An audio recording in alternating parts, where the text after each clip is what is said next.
ভালো। আচ্ছা শ্রেয়ান কি দিয়ে শুরু করি বল, আমরা এখন কোথায় যাচ্ছি? নবদ্বীপ জগন্নাথ দর্শনে আমরা যাচ্ছি, যাত্রা শুরু করলাম। হ্যাঁ এই প্রথম 3 জন মিলে যাচ্ছি নবদ্বীপে। আজকে রথযাত্রার উৎসব উপলক্ষে যাত্রা শুরু করলাম। কামনা করছি যেন আমাদের যাত্রা শুভ হয়।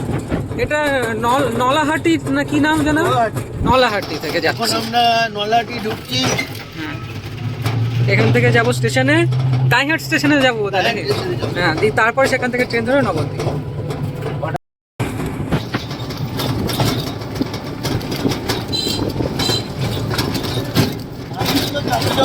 আমাকে বেরোতে দিচ্ছে না বাড়ি থেকে। হ্যাঁ, আর 15 মিনিট আগে বেরোলে এই ট্রেনটা পেয়ে যেতাম।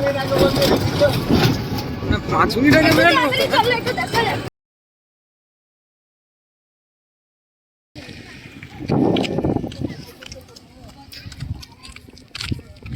বল।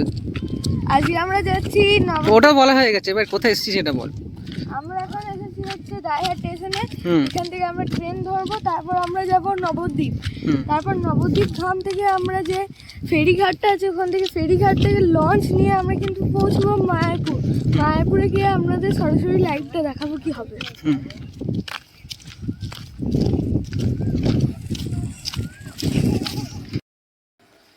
দাইহাট স্টেশনে রয়েছি। এই সামনে এখানে ঘিরে দিয়েছে, এটা টিকিট কাটার জায়গা ছিল, এখানগুলো ঘিরে দিয়েছে। স্টেশনটা প্ল্যাটফর্ম উঁচু হচ্ছে, কি অদ্ভুত। এখানে ঘিরে দিয়ে ওখানে সব জঞ্জাল করে দিয়েছে।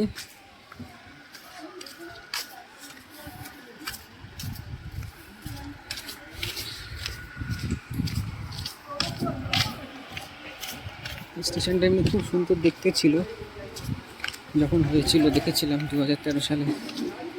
মানে 2013 সালে নতুন করে হয়েছিল,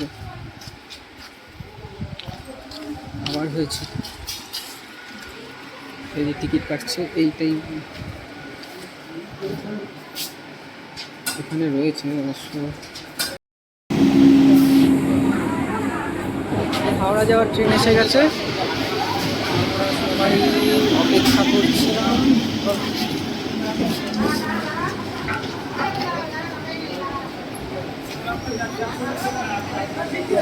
ট্রেনটা মোটামুটি ফাঁকাই আছে। আমরা এখন ট্রেনে উঠে গেছি, ট্রেনটা মোটামুটি ফাঁকাই আছে।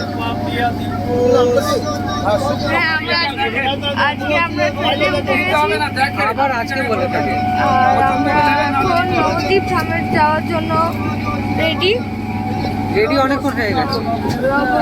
নবদ্বীপ ধামে গিয়ে আমরা ফেরিঘাট থেকে নৌকা ধরে আমরা চলে যাবো মায়াপুর। হ্যাঁ ঠিক আছে, এটা তুই বলেছি। মায়াপুরের রথ ধরবো, মানে মায়াপুরের রথ দেখবো, ইস্কনের যে রথটা হয় সেখানেই আপনাদের আবার একবার দেখাবো।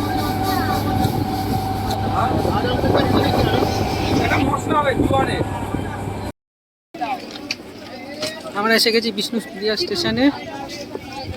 সরাসরি মায়াপুর যাওয়ার উদ্দেশ্যে এখানে নামা, না হলে নবদ্বীপে নামতাম।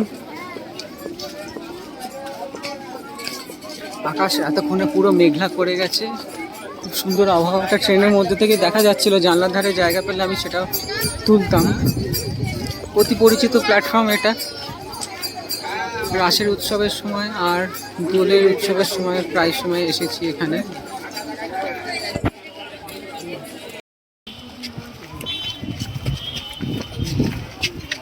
পুরো মেঘলা, মাঝে মাঝে একটা দুটো ফোঁটা পড়ছে। যে কোনো সময় ঝমঝম করে বৃষ্টি নামতে পারে। ট্রেন থেকে যা দৃশ্য দেখছিলাম না, ওটা তুলতে পারলে কি ভালো হতো। কত করে ভাড়া পারেন বলছি? কত করে ভাড়া? 15 টাকা করে। হ্যাঁ 15 টাকা।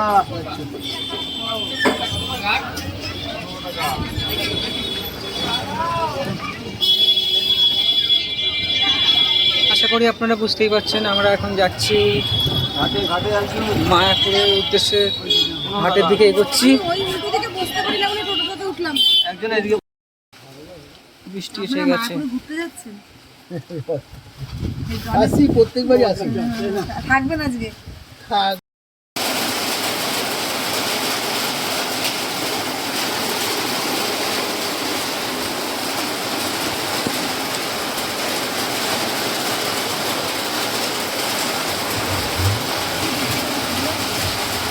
বলছি তুলতে গেলে গোটা ফ্যামিলি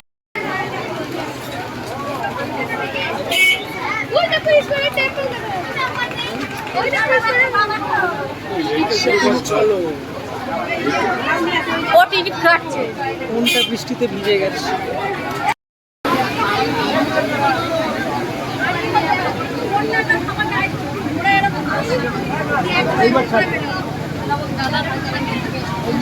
লঞ্চে ওঠার পর একদম ঝমঝম করে বৃষ্টি নামলো।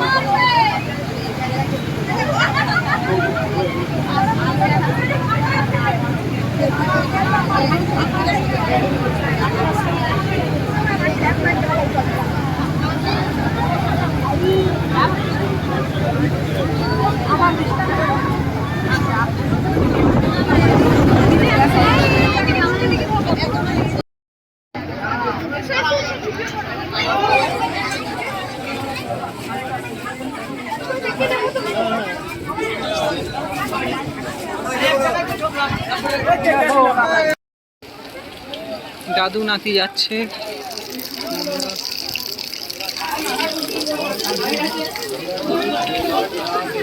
বেরিয়ে এলাম লঞ্চ ঘাট।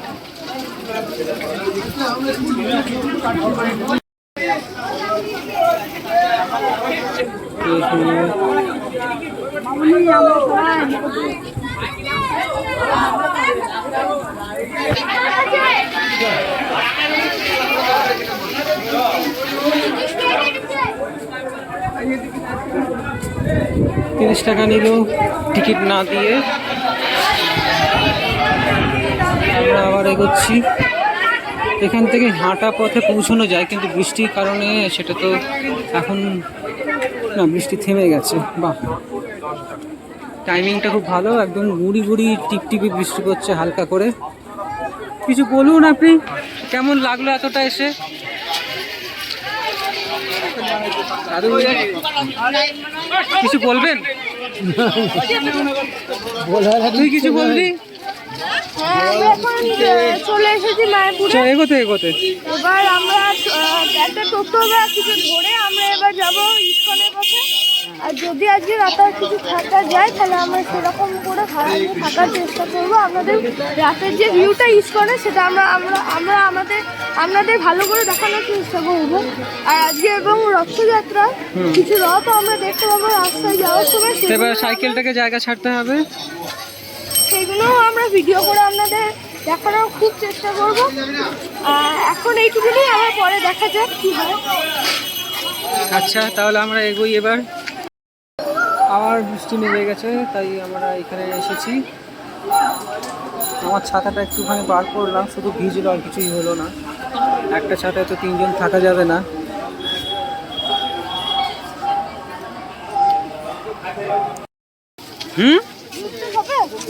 কি খাবো? ভুট্টা না, মাথা খারাপ। আমরা এসে গেছি, টোটো করে এলাম, হেঁটে এলেও হতো। তো এই ইস্কনের মন্দির দেখা যাচ্ছে। এখানে টোটোওয়ালা বলল যে রথ আসবে মাসির বাড়ি থেকে, এখানে দেরি আছে, বিকালের দিকে আসবে জগন্নাথের মন্দির থেকে। সে মন্দিরটা অনেক দূর। আর এই অবসরে কিছু বলে ফেলুন দাদু, আপনি তো কিছু বলুন। আমরা এখন তো ইস্কন মন্দিরের কাছাকাছি এসেছি। এখন আমরা প্রথম ইস্কন মন্দিরের যে নতুন কনস্ট্রাকশন হয়েছে ওইটা আমরা আগে দর্শন করব। তারপরে আমরা এদিকে জগন্নাথ দেবের রথ দেখার উদ্দেশ্যে, যে রথ মাটির বাড়ি থেকে আসছে সেই দিকে আমরা যাত্রা শুরু করব। আপনি কিছু বলবেন? না, আপনার টিপটা ঘেটে গেছে, এটুকু আমি বলতে পারি। এখানে হাওয়া লাগিয়ে ভুট্টা শাকা হচ্ছে। আপনি কিছু বলবেন? হ্যাঁ, আমি বলবো। আমি ভুট্টা বিক্রি করতেছি। আচ্ছা, কোথায় থাকেন? হলুরঘাট। হ্যাঁ, হলুরঘাট। হলুরঘাট। আচ্ছা, আর একটা দাও তো পড়াইতে এটা এইটা দিন তো দুটো দিয়ে অর্ধেক করে নেবো আমি। আরে একটা পুরো করতে পারবো না, এটা ছাড়িয়ে দিয়ে গেছি। দাদু আর নাতি ভুট্টায় মগ্ন। ভুট্টা খেতে খেতে দুজন এগিয়ে চলে এলো, ভীষণ ব্যস্ত ভুট্টা নিয়ে। আমরা দুয়ারে দাঁড়িয়ে আছি।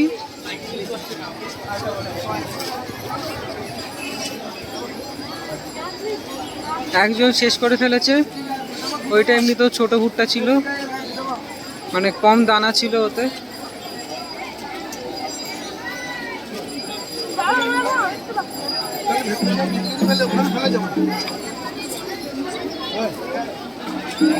আমার পেট এতই ভর্তি যে আমি এসব কল্পনা করতে পারছি না, এরা যেটা করে দেখাচ্ছে। এইটা এসে গেছি মন্দিরে সামনে, ননস্টপ হরিনাম সংকীর্তন। এই জায়গাগুলো আগেও দেখেছি দোলের সময়, খেয়াল নেই ভিডিওগুলো আমি আপলোড করেছি কিনা, কিন্তু এই বছরের দোলের সময় এসেছিলাম, তখন রোদ ছিল। তিনি এখনো ভুট্টা ভক্ষণ করছেন।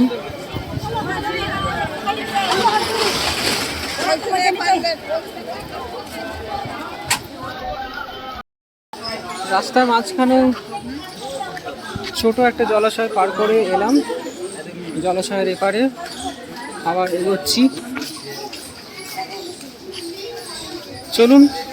আচ্ছা, জলাশয় নেবে আপনার জুতা ভিজে গিয়েছে, এবার এগোনো যাক।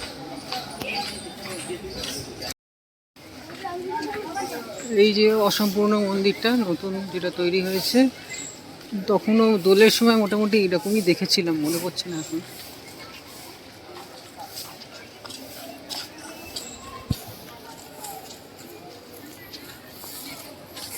ভুট্টাটা ভালো? তোর পেটে এখনো জায়গা আছে? তুই কি আধ পেটা খেয়ে বেরিয়েছিলি?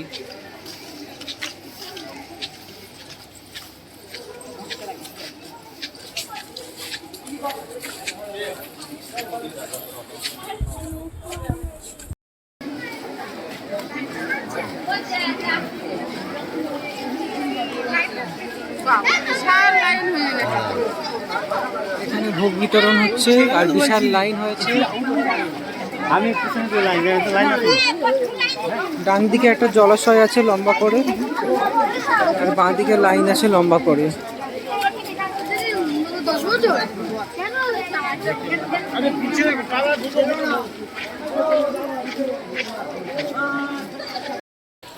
এখানে কুমির ডাঙা খেলা চলছে। আমি কুমির আর বাকিরা হচ্ছে মানুষ যারা ডাঙায় রয়েছে। আমি জলের মধ্যে দিয়ে যাচ্ছি আর মানুষের ডাঙার মধ্যে দিয়ে যাচ্ছে।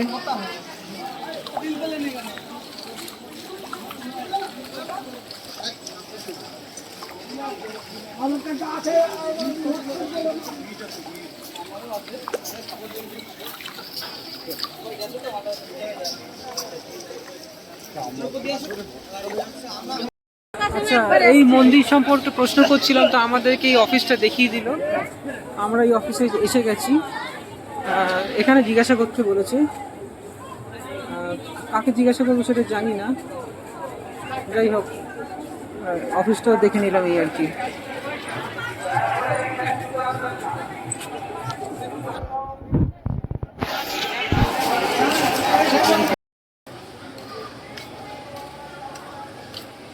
বাকি দুজন এই মন্দিরের ভিতরে গেছে, আমি যাই না সাধারণত, তাই আমি এখানে এলাম ঘুরতে।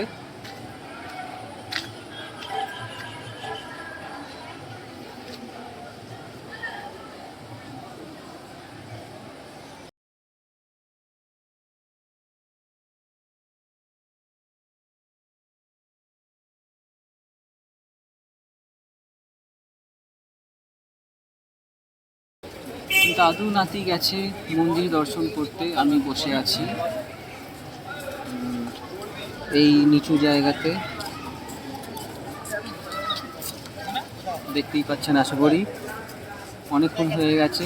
15 মিনিটে আসার কথা ছিল, এখন মোটামুটি 15 মিনিটের বেশি, 20 মিনিটের বেশি হয়ে গেছে। এই প্রতীক্ষারত দাদু নাতির জুতো ওখানে খোলা আছে।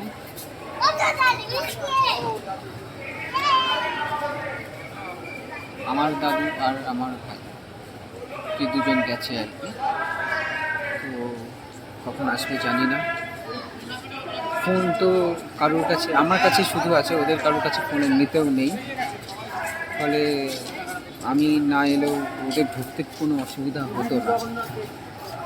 আমি মন্দিরে যাই না, দেখি এবারে সময় থাকলে যাব। রথ তো মনে হচ্ছে এসে গেছে, এত জোর আওয়াজ হচ্ছে, হই হুল্লোড় হচ্ছে। কত লোক আমার পাশে বসলো, বিশ্রাম নিল, উঠে চলে গেল, আমি এখনো বসেই আছি। একটু বেশি বিশ্রাম নেওয়া হয়ে যাচ্ছে। আমার সঙ্গীরা যে কখন আসবে জানি না। আধ ঘন্টা হয়ে গেল, 15 মিনিট আসার কথা ছিল। বসে বসে মশার কামড় আর পিঁপড়ের কামড় খাচ্ছি, এখনো ওনাদের দেখা নাই। এখন আসবে কি জানি। 40 মিনিট অপেক্ষা করার পর এনাদের দেখা পাওয়া গেছে। তারপরে আমি 1 মিনিটের মধ্যে মন্দিরের ভেতরে ঘুরে এলাম, কিছু দেখার পেলাম না। এবার অনেক অনুরোধের পর এনারা এগোচ্ছেন রথ দেখার উদ্দেশ্যে রাস্তার দিকে।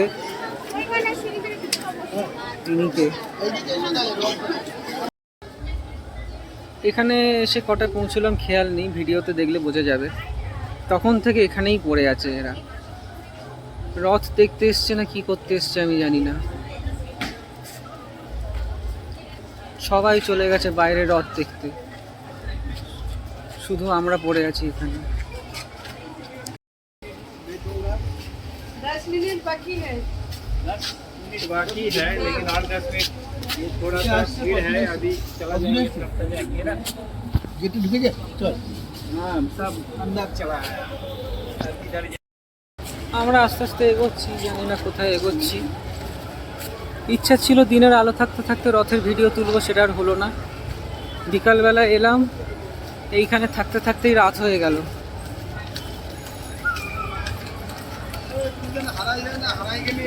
এখন রথটা দেখতে পেলেই হয়, সেটাই অনেক বড় ভাগ্যের ব্যাপার। যে উদ্দেশ্য নিয়ে এসেছিলাম সেটার উদ্দেশ্য বলে মনে হচ্ছে না। এখানে হারানোর চান্স আছে।